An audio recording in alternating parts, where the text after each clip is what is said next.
In Washington, D.C., the U.S. State Department held a ministerial event, international in its scope, to address the global issues surrounding religious freedom. On Tuesday, July the 16th, a side event was organized to specifically highlight the persecution of the Ahmadiyya Muslim community in Pakistan and the Uyghur Muslim community of China. The event was co-chaired by the Tom Lantos Human Rights Commission and the Ahmadiyya Muslim Congressional Caucus, which is a bipartisan group of 36 members of Congress. 3 commissioners from the US Commission on International Religious Freedom and the UK Prime Minister's Special Envoy on Freedom of Religion or Belief also participated in the event. I'm immensely proud to be the co-chair of the bipartisan Ahmadiyya Muslim Caucus, which advocates for U.S. leadership in protecting the rights of Ahmadi Muslims and all oppressed religious communities here in Congress.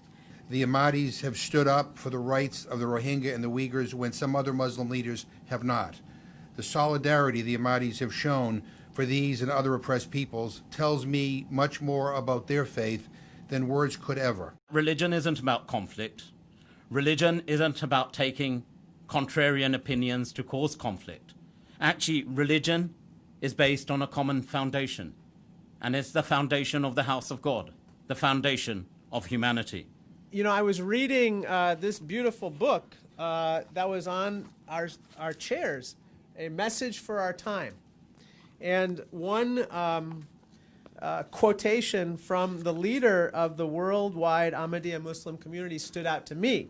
And it was this: irrespective of differences of race, religion, and social background, we are united as human beings. I want to first of all thank the Ahmadiyya Muslim community that is here for all of the work that you do every single day. Love for all, hatred for none. We cannot stand up to those principles and see what is happening in our southern border. We cannot stand up to those principles and allow for a Muslim ban in our country.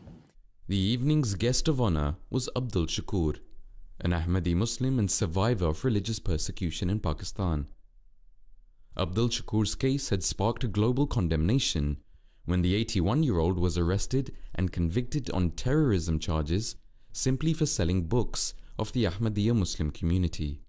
एक छोटे से कमरे में बंद रखा गया, खाना पीना, क़ज़ाए हाजत, बर्तन धोना सब एक ही जगह था, जो बहुत तकलीफ दे था। दूसरे कैदियों को सबके सामने तशद्दुद का निशाना बनाया जाता था, जिससे जेल में बहुत ज़्यादा खौफ की फ़िज़ा थी और हर वक्त ज़हनी अज़ियत का सामना था।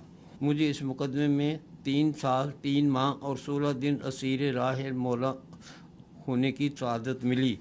मैं तो दुआ ही कर सकता हूँ कि मेरे वतन पाकिस्तान में ऐसा माहौल हो जिसमें तमाम पाकिस्तानियों को बराबरी के हकूक़ हों, सबको अपने अक़ीदे के मुताबिक ज़िंदगी गुजारने का हक़ हो, सबको अपने मज़हब पर अमल करने की आज़ादी हो। Hearing the stories of Mr. Shakur was poignant and painful because he has suffered so much.